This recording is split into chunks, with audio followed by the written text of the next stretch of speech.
मणिपुर से इस वक्त की सबसे बड़ी खबर सामने आ रही है, जहां दुनिया की सबसे महत्वपूर्ण समुद्री जलधाराओं में से एक स्ट्रेट ऑफ हॉर्म्यूज को लेकर हालात बेहद तनावपूर्ण हो गए हैं। ईरान ने अमेरिकी हमलों के बाद हॉर्मुज डमरूमत को बंद करने का ऐलान कर दिया है और चेतावनी दी है कि इस रास्ते से गुजरने वाली किसी भी जहाज पर कार्रवाई की जा सकती है।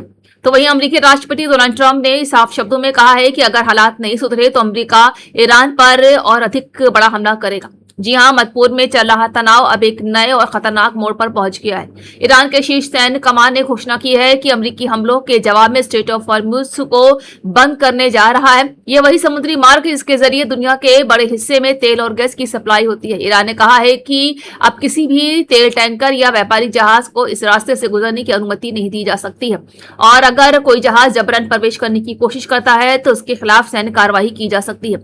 दूसरी ओर अमेरिका ने भी अपना रुख और सख्त कर लिया है। राष्ट्रपति डोनाल्ड ट्रंप ने कहा है कि यदि शांति समझौता नहीं हुआ और ईरान अपनी आक्रामक गतिविधियां जारी रखता है तो अमेरिका बहुत जोरदार हमला करेगा। ट्रंप ने यह बयान उस समय दिया है जब अमेरिका और ईरान के बीच तनाव लगातार बढ़ रहा है। अमेरिकी प्रशासन का कहना है कि वह क्षेत्र में अपने हितों और सहयोगी देशों की सुरक्षा के लिए हर जरूरी कदम उठाएगा। विशेषज्ञों का मानना है कि स्ट्रेट ऑफ हॉर्मुज का बंद होना केवल अमेरिका और ईरान के बीच का मामला नहीं है, बल्कि इसका असर पूरी दुनिया पर पड़ सकता है। दुनिया के तेल व्यापार का बड़ा हिस्सा इसी रास्ते से होकर गुजरता है। ऐसे में अगर ये मार्ग लंबे समय तक बंद रहता है तो कच्चे तेल की कीमतों में भारी उछाल देखने को मिल सकता है। इसका सीधा असर पेट्रोल, डीजल, गैस और रोजमर्रा की वस्तुओं की कीमतों पर भारी पड़ सकता है। रिपोर्ट्स के अनुसार अमेरिकी सेना ने हाल के दिनों में ईरान के सैन्य ठिकानों और निगरानी तंत्र को निशाना बनाया है। इसके जवाब में ईरान ने न केवल समुद्री मार्ग पर नियंत्रण पर सख्ती बढ़ाई है, बल्कि अमेरिकी गतिविधियां को क्षेत्रीय स्थिरता के लिए खतरा भी बताया है। दोनों देशों के बीच बयानबाजी अब खुली धमकियों तक पहुंच चुकी है, जिससे युद्ध की आशंका और गहरी हो गई। हालांकि अमेरिकी अधिकारियों का कहना है कि सैन्य कार्रवाई के साथ साथ कूटनीतिक बातचीत के रास्ते भी खुले हुए हैं, लेकिन जिस तरह से दोनों देशों के बीच तनाव बढ़ रहा है उसे देखते हुए अंतर्राष्ट्रीय समुदाय की चिंता भी बढ़ गई है। सोमवार को इंडिया गठबंधन की दिल्ली में अहम बैठक थी। करीब 25 दलों के प्रतिनिधि इस बैठक में शामिल हुए। बैठक का मकसद था आगामी विधानसभा चुनावों, खासकर उत्तर प्रदेश चुनाव की रणनीति तैयार करना और विपक्षी एकता को मजबूत करना। नेताओं ने बीजेपी के खिलाफ साझा अभियान, सीटों के तालमेल और जन मुद्दों पर संयुक्त आंदोलन को लेकर चर्चा की।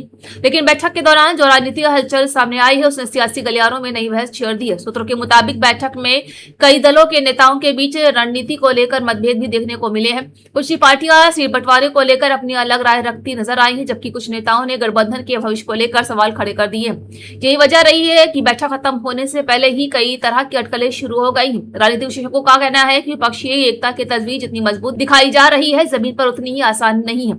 यहाँ सबसे ज्यादा चर्चा उस घटनाक्रम की हो रही है जिसने बैठक के मूल एजेंडे से ज्यादा सुर्खियां बटोर ली है। कुछ नेताओं के बयान और कुछ प्रमुख चेहरों की दूरी ने संकेत दिया है कि गठबंधन के भीतर सब कुछ समान नहीं है। हालांकि सार्वजनिक तौर पर सभी दल एकजुटता का दावा कर रहे हैं, लेकिन दरखाने चल रही खींचतान अब धीरे धीरे सामने आने लगी है। यूपी की राजनीति के लिहाज से यह बैठक बेहद महत्वपूर्ण मानी जा रही है, क्योंकि 2027 के विधानसभा चुनाव को लेकर अभी से रणनीति तैयार की जा रही है। समाजवादी पार्टी, कांग्रेस और अन्य सहयोगी दलों के बीच तालमेल को लेकर भी चर्चाएं हुई हैं।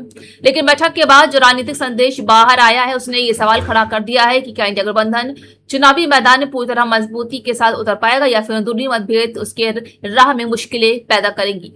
पश्चिम बंगाल से लेकर दिल्ली तक राजनीति का पारा चढ़ा हुआ है। वजह बनी है तृणमूल कांग्रेस प्रमुख ममता बनर्जी और कांग्रेस के वरिष्ठ नेता सोनिया गांधी की मुलाकात। वही टीएमसी के राष्ट्रीय महासचिव अभिषेक बनर्जी की राहुल गांधी से हुई बैठक ने सियासी अटकलों को हवा दी है। कुछ मीडिया रिपोर्टर्स ने दावा किया है कि क्या टीएमसी और कांग्रेस के रिश्ते नए दौर में प्रवेश कर रहे हैं, क्या दोनों दलों के बीच बड़ा राजनीतिक समझौता होने वाला है, और इन चर्चाओं पर बीजेपी ने प्रतिक्रिया दी है। तो आइए जानते हैं बीजेपी ने क्या कहा है। चुनाव हरा दिया, लेकिन अभी भी जहां पे भी टीएमसी के नेता मिल जाते हैं उनकी पिटाई कुटाई शुरू हो जाती है जनता के जरिए। कांग्रेस को छोड़ा था, कांग्रेस को तोड़कर उन्होंने तृणमूल बनाई थी, जो बंगला में तृणमूल का मतलब होता असली। देखिए, कांग्रेस पार्टी को डूबते को तिनके का सहारा। देखिए, ममता बनर्जी और अभिषेक बनर्जी से बंगाल की जनता नाराज है, सांसद नाराज हैं, विधायक नाराज हैं, मेयर नाराज हैं, पार्षद नाराज हैं, पंचायत के जो पंचायत सेवक हैं वो नाराज हैं। चुनाव हारने के बाद भी वो नाराजगी खत्म नहीं हुई।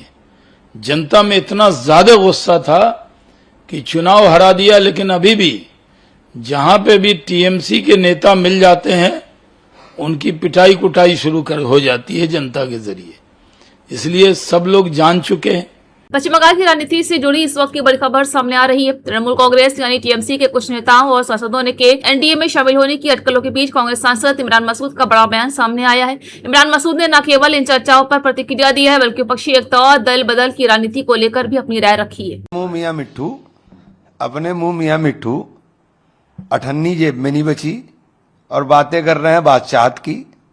प्रधानमंत्री जी के मुंह से जो शब्द निकल रहे थे उन्हें देख करके सुन करके यही महसूस हो रहा था, क्योंकि दुनिया में अब कोई तारीफ करने वाला आपकी रहा नहीं, तो अब आप तारीफ अपने मुंह ही कर लीजिए। आपका पिछले 12 वर्षों का जो इतिहास है, इन 12 वर्षों में जो आपने देश को खड़ा किया हिला करके, एक वो दौर था जब पंडित जवाहरलाल नेहरू को, जिससे आप मुकाबला करने का प्रयास कर रहे हो, पंडित जवाहरलाल नेहरू को देश भूखा नंगा मिला था। देश में ना खाने को अन्न था और ना तन पे पहनने के लिए कपड़ा बनाने के कारखाने थे, न कोई उत्पादन होता था।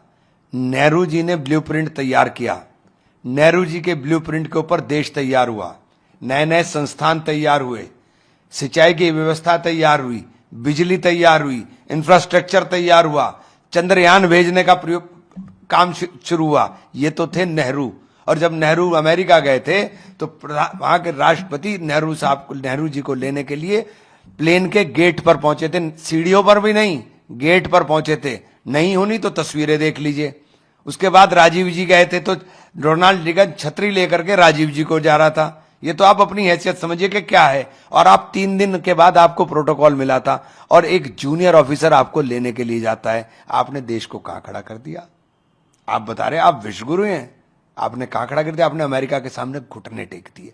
कमजोर तर प्रधानमंत्री, सबसे कमजोर प्रधानमंत्री पूरा दुनिया के अंदर आपने अपना आप को साबित कर दिया कि आप अमेरिका के पिट्ठू बन गए।